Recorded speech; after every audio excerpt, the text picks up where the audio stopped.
अस्सलामु अलैकुम वरहमतुल्लाहि वबरकातुहू। हज़रात मोहतरम, आज की इस वीडियो के अंदर हम गुफ्तगू करेंगे कि रोज़ा किन चीज़ों से टूट जाता है। चूँकि रमज़ान का महीना चल रहा है और लोगों को मालूमात हासिल नहीं है, इस बुनियाद पर अगर उनसे कोई गलती हो जाती है और होता है कि रोज़ा उनका नहीं टूटा हुआ होता, मगर वो ये गुमान करते हैं कि हमारा रोज़ा टूट गया है, उस बुनियाद पर वो रोज़ा तोड़ देते हैं।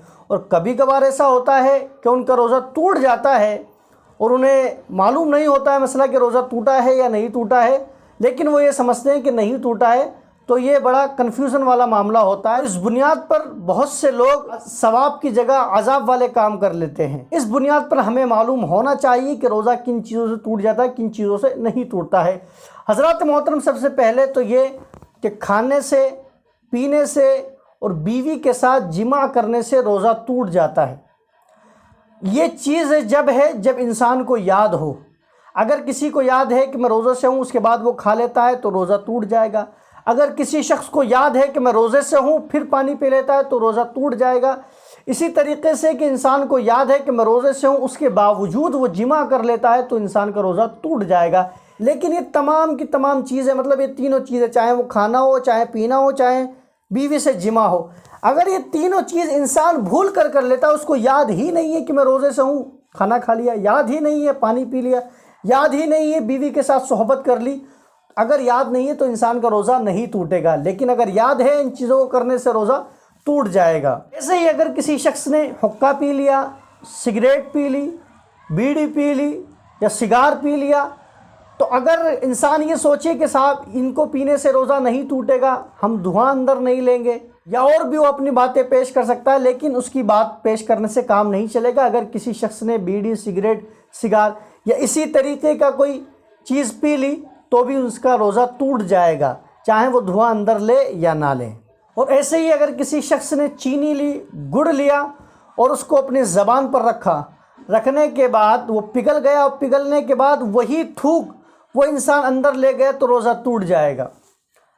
क्योंकि ये चीज़ें पिघलती है, पिघलने के बाद थूक में मिल जाती है और थूक के साथ ही अंदर चली जाती है। तो अगर किसी शख्स ने ऐसी हरकत की तो उसका रोज़ा टूट जाएगा।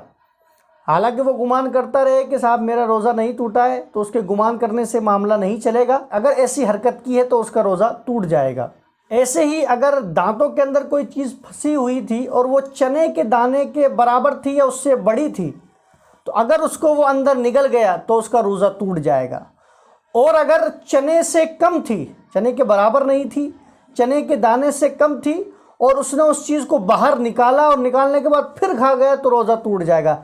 मतलब ये कि चने के दाने से अगर कम थी, छोटी चीज़ थी, अगर वो चली गई तो रोज़ा नहीं टूटेगा, जबकि वो उसके दांत में फंसी हुई हो, बाहर से लेके ना खाई हो। अगर बाहर से लेके खाएगा तो रोज़ा टूट ही जाएगा। ऐसे ही अगर किसी शख्स के दांतों में से खून निकला और वो खून अगर थूक से ज़्यादा था या थूक के बराबर था या थूक से कम भी था, लेकिन जब उसको निगला गया तो हलक के अंदर उस खून का मज़ा महसूस हुआ, वो जो खून का टेस्ट होता है वो महसूस हुआ, तो इंसान का रोज़ा टूट जाएगा।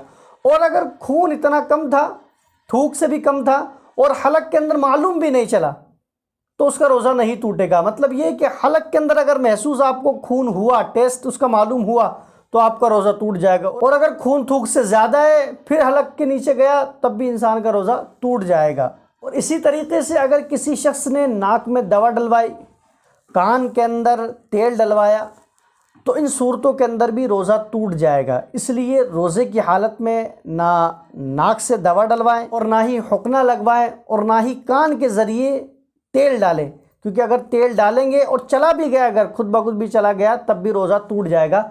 इसलिए इन चीज़ों से बचें। तो ये चंद चीज़ें थी, अभी मैंने आपके सामने पेश की, इंशाअल्लाह इसके आगे भी हम पेश करेंगे। तो इन तमाम चीज़ों से रोज़ा टूट जाता है, इनका आप ख़ास ख्याल रखें। उम्मीद है कि मसला समझ में आ गया होगा। वल्लाहु ताला आलम। अस्सलामु अलैकुम वरहमतुल्लाहि वबरकातुहू।